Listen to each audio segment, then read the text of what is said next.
বাংলাদেশের অন্যতম গর্বের প্রতীক।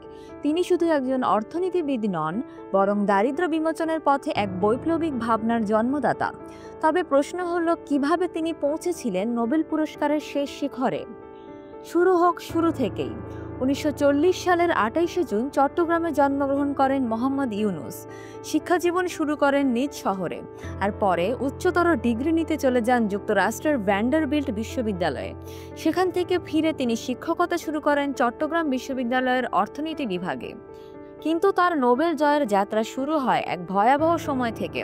1974 সালের দুর্ভিক্ষ, চারদিকে শুধু খাদ্যের অভাব, ক্ষুধার জ্বালা আর ঋণের চাপে অসহায় মানুষের হাহাকার।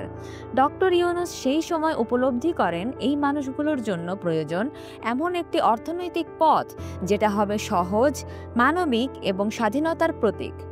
সেই ভাবনা থেকেই তৈরি হয় ক্ষুদ্র ঋণ বা মাইক্রো ক্রেডিট মডেল। জামানতহীন এই ঋণ দেওয়া হয় গ্রামের দরিদ্র মানুষদের, বিশেষ করে নারীদের। নিজেই নিজের অর্থ দিয়ে শুরু করেন ঋণ প্রদান। আর সেখান থেকেই জন্ম নেয় গ্রামীণ ব্যাংক 1983 সালে।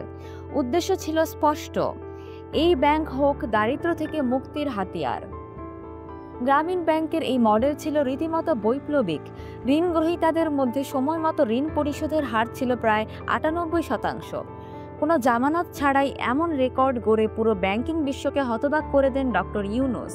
আন্তর্জাতিক মহলে ছড়িয়ে পড়ে এই অনন্য মডেল, যা বাস্তবায়িত হয় আফ্রিকা, ল্যাটিন আমেরিকা, এমনকি যুক্তরাষ্ট্রের কিছু অংশেও।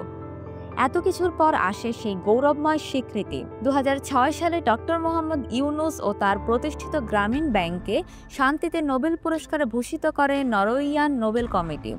কারণ হিসেবে বলা হয়, তারা সমাজের নিচু স্তর থেকে শান্তি গড়ার প্রচেষ্টা করেছেন। এটি ছিল উন্নয়ন ও মানবিক অর্থনীতির এক জয়গাথা।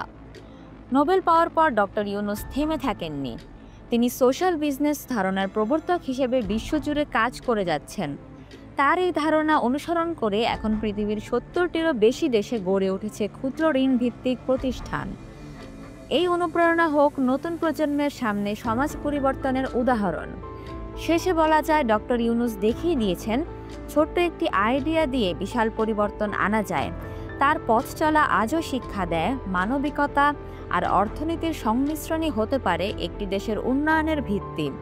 তার এই উদাহরণ হোক ভবিষ্যৎ প্রজন্মের অনুপ্রেরণার বাতিঘর।